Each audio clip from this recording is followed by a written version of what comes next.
Welcome to Tejas Vijay YouTube channel. இன்றைக்கி நம்மளோட சேனலில் என்ன பார்க்க போகிறோம் அப்படின்னா, உங்களோட வீட்டில் மணி பிளான்ட் வச்சுருக்கிறீங்களா? அப்படி வச்சுருக்கிறீங்க அப்படின்னா கண்டிப்பாக நீங்கள் தெரிஞ்சிக்க வேண்டிய ஒரு வாஸ்து குறிப்பை பற்றி தான் பார்க்க போகிறோம். பதிவுக்குள்ளே போகிறதுக்கு முன்னாடி மறக்காமல் என்னோடய சேனலை சப்ஸ்கிரைப் பண்ணி கூடவே நோட்டிஃபிகேஷன் பெல் ஐக்கனையும் கிளிக் பண்ணிக்கிட்டு வாங்க. அப்போ தான் இந்த மாதிரி நல்ல பதிவுகள் எல்லாமே தொடர்ந்து உங்களை சேரும். வாங்க நேரடியாக பதிவுக்குள்ளே போகலாம். நம்மளோட வீட்டுகளில் மணி பிளான்ட் வச்சிருக்கிறது நல்லது. நிறைய பணம் சேரும். அந்த மணி பிளான்ட் வளர வளர நம்மளோட செல்வ செழிப்பும் உயரும். இது நம்ம எல்லாருக்குமே தெரிஞ்ச விஷயம்தான். ஆனால் மணி பிளான்ட் செடி வளர வளர நம்மளோட குடும்பம் எதிர்கொள்ளக்கூடிய பிரச்சனைகள் என்னென்னு உங்களுக்கு தெரியுமா? கண்டிப்பாக தெரிஞ்சிருக்க வாய்ப்பே இல்லை. இந்த மணி பிளான்ட்டை வச்சு வர்ற பணத்துக்கு பின்னால் இவ்வளவு பிரச்சனை இருக்கா அப்படின்னு நீங்கள் ஆச்சரியப்படுவீங்க. என்னோட வீட்டில் மணி பிளான்ட்டை வைக்கிறதா இருந்தால் தென்கிழக்கு மூலையில் சின்னதாக ஒரு தொட்டி வச்சு அந்த தொட்டியில் மணி பிளான்ட்டை வச்சு தண்ணீர் ஊற்றி வளர்க்குறது தான் சிறப்பு. மணி பிளான்ட் செடி குட்டியாக அழகாக மணி பிளான்ட் செடி போல தான் இருக்கணும். சில வீடுகளில் மணி பிளான்ட்டை தண்ணீரில் போட்டு வளர்ப்பாங்க. ஒரு கண்ணாடி டம்ளரோ குடுவையோ வச்சு அதில் கொஞ்சம் தண்ணீர் ஊற்றி இந்த மணி பிளான்ட் செடியை போட்டு வச்சிங்க அப்படின்னா அதில் வேர் விட்டு அப்படியே வளர தொடங்கும்.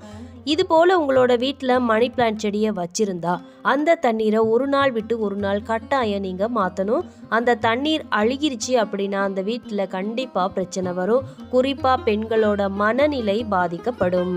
இது மணி பிளான்ட் செடியை எப்படி வைக்கணுங்கிறது, எப்படி வைக்கக்கூடாது அப்படிங்கிறத பார்த்தீங்க அப்படின்னா, மணி பிளான்ட் செடியை வீட்டில் வச்சதும் கொஞ்சம் கொஞ்சமாக காசு சேர ஆரம்பிச்சிரும்.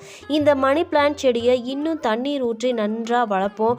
அப்படியே நல்லா தண்ணி ஊற்றி வீட்டை சுற்றி கொடி போல் படர விடுவோம் அப்படின்னு அதிக பேராசைப்பட்டு இந்த சின்ன செடியை பெரியதாக மாற்றி உங்களோட நிலைவாசல் கோட்டில் சுற்றி வைக்கிறது, பால்கனியில் தொங்க விடுறது, வீட்டுக்குள்ளேயே இந்த செடியை படர விடுறது போன்ற தவறை மட்டும் செய்யவே கூடாது. இந்த கொடி என்பது கேதுவின் காரகத்துவமாக சொல்லப்படுது. அளவோட காசு வரட்டும் நல்லது. பெரிய அளவில் செடியை வளர்த்து நிறைய பணம் காசு வந்தது அப்படின்னா அந்த காசுக்கு பின்னால் மன கஷ்டமும் துன்பங்களும் துயரங்களும் வரப்போகுது அப்படின்னு அர்த்தம். நம்ம எல்லாருக்குமே தெரியும், அளவுக்கு மிஞ்சினா அமிர்தமும் நஞ்சுன்னு சொல்லுவாங்க. இது பெரியவங்க நம்மளுக்கு சொல்லி வச்சது. அளவுக்கு மீறி ஆசைப்பட்டு உங்கள் வீட்டில் மணி பிளான்ட் செடியை இப்படி கொடி போல படர விட்டுருக்கீங்களா? பணம் வர்றதுக்கு பின்னால் என்ன பிரச்சனை வருது அப்படிங்கிறதையும் கொஞ்சம் பாருங்கள். மணி பிளான்ட் இப்படி படறதுக்கு முதல்ல உங்கள் வீட்டு பெண்களோட நிலை எப்படி இருந்தது?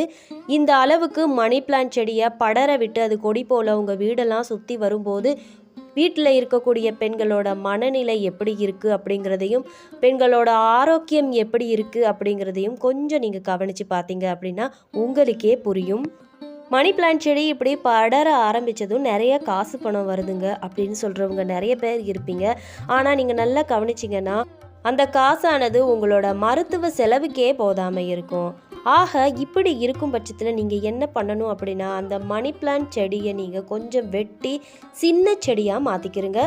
பிறகு பாருங்கள் வீட்டில் எவ்வளவு மாற்றம் நிகழ்து அப்படின்னு. பணமும் அளவோடு வரும், ஆரோக்கியமும் சீராக இருக்கும், வீட்டில் சந்தோஷமும் நிலைச்சு இருக்கும். முக்கியமாக பெண்களோட மனநிலை சீராக நல்லா இருக்கும். இல்லைங்க எங்களுக்கு எந்த பிரச்சனையுமே இல்லை, மணி பிளான்ட் செடி கொடியாக மாறி படர்ந்த பிறகும் நாங்கள் நல்லா தான் இருக்கோம் அப்படின்னா ஒன்றும் பிரச்சனை கிடையாது.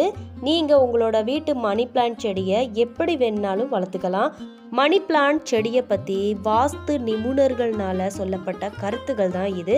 நம்பிக்கை இருக்கிறவங்க இதை பின்பற்றி பயன்பெறலாம். நீங்கள் பார்த்து பயன்பெற்றது மட்டும் இல்லாமல் உங்கள் உறவினர்கள் நண்பர்களோடையும் என்னோட பதிவை பகிர்ந்துக்க மறக்காதீங்க. மேலும் ஒரு அருமையான தகவலோட மீண்டும் உங்களை சந்திக்கிறேன். நன்றி, வணக்கம். அன்றில் தென் தேஜஸ் விஜய்.